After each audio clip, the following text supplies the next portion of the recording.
Bonjour à tous, je suis en compagnie de mon ami David Benheim et nous sommes au Cambodge, où David réside. Et nous allons présenter une série de raccourcis clavier qui vont vous montrer comment améliorer votre navigation dans Excel. C'est parti!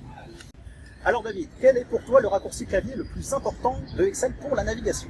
Une bonne question. Pour moi, j'adore contrôle avec l'espace, ça va sélectionner toute la colonne. Ouais. Et aussi shift avec l'espace, ça va sélectionner toute la rangée. Ouais. Et après, pour me souvenir, c'est pour contrôle, c'est comme c'est pour la colonne. C'est facile. Voilà, c'est plus simple. Et moi, je vais rajouter deux autres raccourcis clavier par rapport à ce que vient de raconter David. C'est qu'une fois que vous avez sélectionné toute une ligne ou toute une colonne, eh bien, il suffit tout simplement de faire CTRL+ pour rajouter une ligne ou une colonne, ou CTRL- pour la supprimer. Vous voyez, c'est tout simple. Et oui, maintenant nous sommes à côté de la rivière du Mekong. Très joli. Alors David, maintenant, quel est le raccourci clavier dont tu veux nous parler? Pour moi, j'adore faire le raccourci pour aller à la prochaine page, la page précédente. Pour faire ça, il faut juste taper CTRL avec page suivante, CTRL avec page précédente. Et moi, ce que je vais vous parler, c'est la fonction CTRL Home. En fait, c'est la flèche qui pointe vers le haut à gauche. Et avec ce raccourci clavier, CTRL Home, vous atteignez toujours la cellule A1. Toujours. Et c'est très pratique pour revenir au début. Et pour la dernière partie de cette vidéo, nous sommes devant un endroit très spécial ici à Phnom Penh, l'Arc de Triomphe.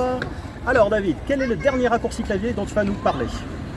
Alors moi j'adore ajouter une nouvelle page sur Excel. Une nouvelle page, pas un nouveau classeur. Une nouvelle page. Pour faire ça, on peut taper Shift plus F11 en même temps. Oui. J'utilise tous les jours, j'adore. Et oui, aussi pour rajouter un nouveau classeur, c'est tout simplement CTRL-N pour New. Et moi je vais vous parler d'autres raccourcis clavier qui sont aussi très utiles. Ce sont CTRL avec les flèches de direction pour vous déplacer tout de suite au début ou à la fin. Donc si vous faites par exemple CTRL flèche de droite, vous allez atteindre la dernière cellule renseignée. Mais il existe un dernier raccourci qui est un petit peu moins connu, c'est CTRL virgule. En effet, quand vous sélectionnez une grande plage de données, il vous suffit de faire CTRL virgule pour vous déplacer dans chacun des coins de votre sélection. C'est très simple. Bien David, la vidéo est maintenant terminée. Qu'en as-tu pensé? Ah ouais, c'est bien, c'est bien. Alors on a montré un peu Phnom Penh, au Cambodge, là où j'habite.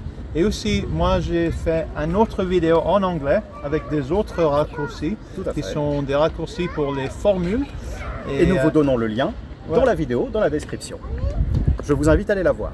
À bientôt.